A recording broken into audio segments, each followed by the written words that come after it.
muslimin jamaah salat Jumat yang dimuliakan oleh Allah Subhanahu wa taala. Syukur kita kepada Allah Subhanahu wa taala. Allah Subhanahu wa taala masih memberikan nikmat iman dan Islam serta kekuatan untuk datang ke rumah Allah yang mulia ini.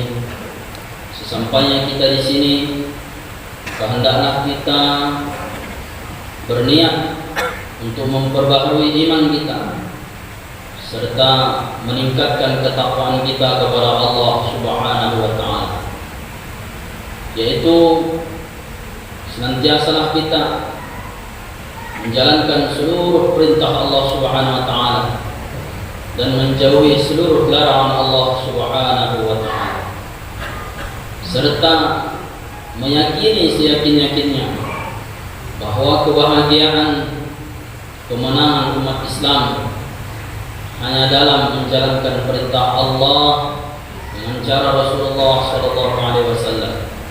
Wa man yuti'illah wa rasulahu faqad faza fawzan 'azima. Barang siapa yang taat kepada Allah dan Rasulnya, maka sungguh dia akan mendapatkan keberuntungan dengan keberuntungan yang sangat besar. Hadirin kaum muslimin jamaah Jumat rahimakumullah, dan kita bersyukur pada Allah Subhanahu wa taala. Allah Subhanahu wa taala menyampaikan umur kita pada hari ini di tanggal 1 tahun baru 2021. Hadirin rahimakumullah, sebenarnya tidak ada masalah di tanggal, bulan dan tahun baru ini. Yang masalahnya adalah namanya. Orang Kristen menamakan tahun baru Masehi. Sebenarnya tahun baru ini pun milik umat Islam. Umat Islam mengatakan ini adalah tahun baru Syamsiyah, hitungan daripada matahari. Sebab dalam segi ibadah pun kita mengikut hitungan matahari dan bulan.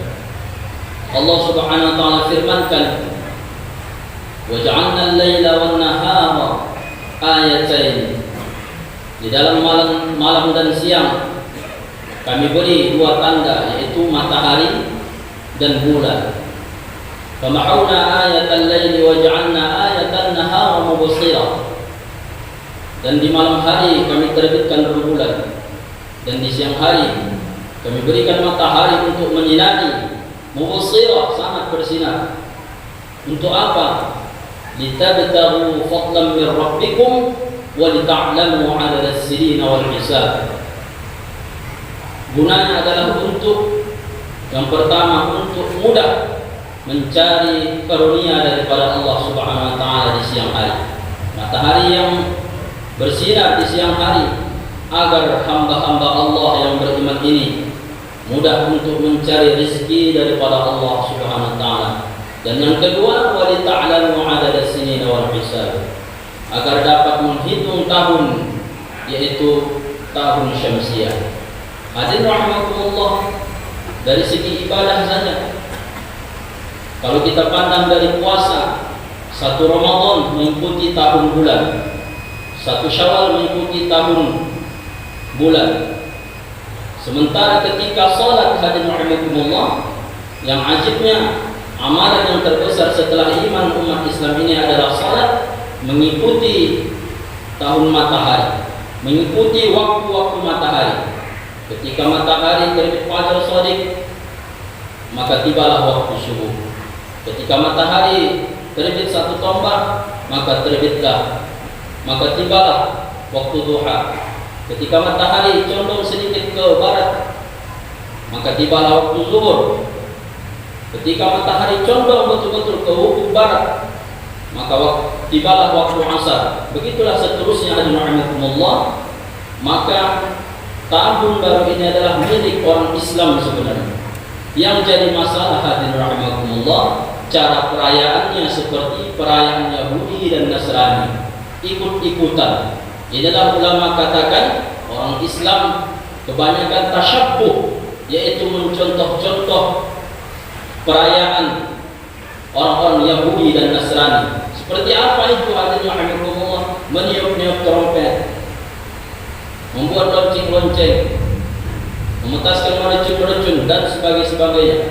Bahkan hadirin jamaah sekalian, bahkan ada lagi buat maksiat, kesempatan buat maksiat, minum khamar, pacaran, bahkan ada saling lagi sampai kepada zina hadirin jamaah sekalian.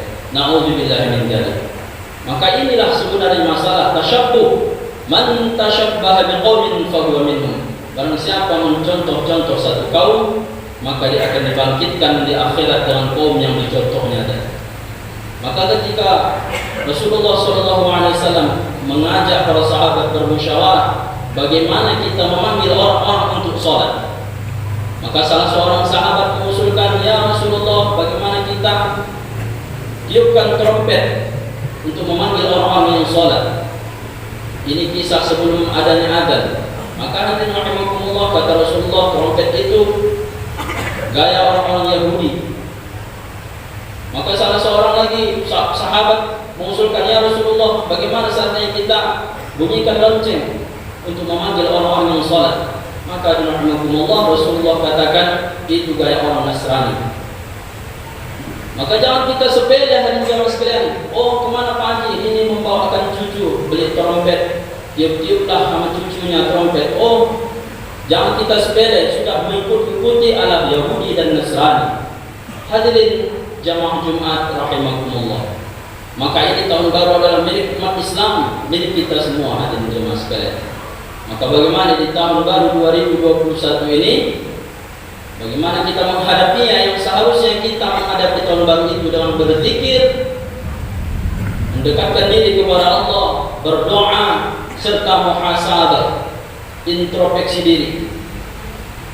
Dan kita introspeksi diri, perbaikan diri dalam setahun ini.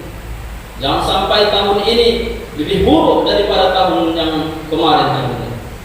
Hendaknya kita jadikan tahun ini lebih baik daripada tahun yang kemarin. Itulah orang-orang yang beruntung. Maka yang pertama sekali yang hendak kita introspeksi, perbaikan diri hadirin rahimakumullah, adalah iman dalam hati kita ini. Masih adakah iman dalam hati kita ini atau tidak? Maka hadirin jamaah sekalian, salah satu tanda orang-orang yang ciri-ciri orang yang beriman dan mulia, innama ya'muru masajidallah man amana billahi wal yawmil akhir.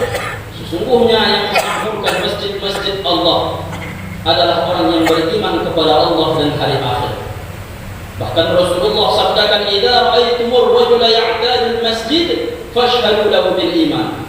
Apabila kamu melihat seorang lelaki yang senantiasa pulang pergi dari masjid, fashhadu lahu bil iman, maka saksikanlah bahwa itulah orang yang beriman. Hadirin rahimakumullah, orang-orang yang memakmurkan masjid-masjid Allah ini 5 waktu ke masjid, maka ini yang menjamin, yang mengatakan dia orang beriman itu adalah Allah dan Rasulnya, bukan sesiapa hadirin rahimakumullah. Yang kemudian hendaknya kita perbaiki kualitas salat kita, perbaikan salat kita. Jangan sampai sebagaimana kita termasuk dalam golongan yang disabdakan Rasulullah SAW. Jangan sampai Rasulullah pernah bersabda, ada orang yang salat 60-70 tahun tetapi satu salat pun tak diterima Allah Subhanahu wa taala. Na'udzubillahi min dzalik. Maka bagaimana kita memperbaiki kualitas salat kita? Yang pertama sekali, perbaiki bacaan-bacaan salat kita. Bacaan-bacaan salat kita, terutama Al-Fatihah dan At-Tahiyyat. Pernahkah kita mengecekkan, mensetorkan, mempelajari surah Al-Fatihah, bacaan-bacaan Al-Fatihah ini kepada orang-orang yang pakar, ahli qiraat? Maka rahimakumullah, maka hendaknya kita periksakan apakah surah Al-Fatihah ini sudah betul atau belum. Kalau kita belajar hadirin rahimakumullah tetapi masih salah, Allah Subhanahu wa taala akan maafkan. Sebagaimana hari ini, kalau ada orang naik mobil, langgar tiang listrik, langgar pagar orang, tetapi di atas mobilnya ada tulisan belajar mobil. Orang maklum mobil ini. Manusia aja maklum kepada orang yang belajar mobil, apalagi Allah Subhanahu wa taala. Bagaimana lagi maklumnya Allah kepada seorang hamba yang senantiasa belajar tetapi tetap salah. Yang hadirin rahimakumullah, yang salahnya dia sudah salah tak mau belajar pula. Maka hendaknya kita pelajari, koreksi kembali, periksakan kembali bacaan surah Al-Fatihah kita. Jangan sampai alhamdu Rabbil alamin Ar-Rahmanir Rahim. Banyak kesalahan. Begitu juga di dalam tahiyat. Rasulullah SAW mengajarkan at-tahiyat kepada para sahabat seperti Rasulullah mengajarkan Al-Fatihah kepada sahabat, yaitu dengan bertemu dengan talaqi. Rasulullah membacakan, kemudian sahabat mengulang at-tahiyyatun. Ini udah salah, buat pula, sok pandai pula. At-tahiyyatul mubarakatus. At-tahiyyatul salah, hadirin rahimakumullah. At-tahiyyatul, setiap tasydid di at-tahiyyat tadi itu adalah rukun tahiyat. Satu tahiyat saja tertinggal maka rusaklah rukun tahiyatnya, maka rusaklah salatnya. Maka ini yang kita perbaiki, hadirin rahimakumullah. Mubarakatus salawatut thayyibah. Thayyibah salah, hadirin. Thayyibatu lillah, ada yinya. Maka inilah hendaknya kita perbaiki tahun demi tahun, hendaknya kualitas sholat kita semakin meningkat. Kemudian gerak-gerakan sholat kita sampai kepada khusyuk dalam sholat. Kemudian rahimahumullah, tahun ini hendaknya kita perbaiki lagi ilmu kita. Jangan makin tahun ilmu tidak bertambah. Kita tambah ilmu kita. Kemudian akhlak kita perbaiki. Jangan sampai kita tasyabbuh tadi. Man tasyabbaha biqaumin fahuwa minhum. Dan siapa yang mengikut mencontoh-contoh satu kaum kelakuan orang-orang non-muslim, maka dia dikhawatirkan akan dibangkitkan di akhirat dengan orang-orang yang tak beriman. Kadang hadirin jamaah sekalian, perkara yang sepele, perkara makan dan minum saja. Kadang orang makan dengan cara Islam, tangan kanan baca bismillah, ketika minum dia tangan kiri. Bukan cara Yahudi Nasrani lagi itu tangan kiri, tapi minum tangan kiri adalah cara syaitan laknatullah alaih. Dalam satu pekerjaan saja, makan minum saja, itu bisa orang menyebabkan Islam, bisa menyebabkan orang keluar dari Islam. Maka hendaknya kita perbaiki, yaitu dengan mempelajari sunnah-sunnah Nabi SAW sehari-hari. Intinya hadirin jamaah sekalian, sering-seringlah kita mengaji, datang ke majelis ta'lim, mendatangi para ilmu, para ustadz, para ulama, bertanya kepada mereka perkara dunia dan agama. Hadirin rahimakumullah. Kemudian sampai kepada ikhlas hati kita ini. Ikhlas betul-betul beramal semata-mata karena Allah Subhanahu wa taala. Inna Allah la yanzuru ila suwarikum wa amwalikum walakin yanzuru ila qulubikum wa a'malikum. Sesungguhnya Allah tidak memandang rupamu dan hartamu, akan tetapi Allah pandang hatimu dan amalmu. Allah Subhanahu wa taala Maha mengetahui, Maha alim. Satu huruf baik buruknya di hati kita Allah Subhanahu wa taala ketahui. Kemudian rahmatullah, setelah kita perbaiki diri kita, perbaiki jugalah keluarga kita, istri dan anak-anak kita. Anak-anak kita, hendaknya kita masukkan ke dalam pesantren. Bukan hendak mau jadi ulama saja, bukan mau jadi hafiz Quran saja cita-cita kita. Selamat saja anak-anak kita dari bahaya pergaulan bebas hari ini, itu pun sudah syukur alhamdulillah. Maka rahmatullah, hendaknya Allah Subhanahu wa taala, semoga Allah Subhanahu wa taala bimbing kita, berikan kepahaman kepada kita serta kekuatan kepada kita untuk mendekatkan diri kepada Allah, memperbaiki diri kita, iman kita, serta senantiasa hari demi hari kita berniat bertaubat kepada Allah Subhanahu wa taala. Amin amin ya rabbal alamin. Ja'alallahu iyyakum minal faizin al-aminin wa adkhalana wa iyyakum fi zumratil muttaqin al-mu'minin al-muqinin. A'udzu billahi as-sami'il 'alim minasy syaithanir rajim. Bismillahirrahmanirrahim. Wal 'ashr innal insana lafi khusr illa alladziina aamanu wa 'amilus shalihaat wa tawassaw bil haqq wa tawassaw bis sabr wa qur rabbi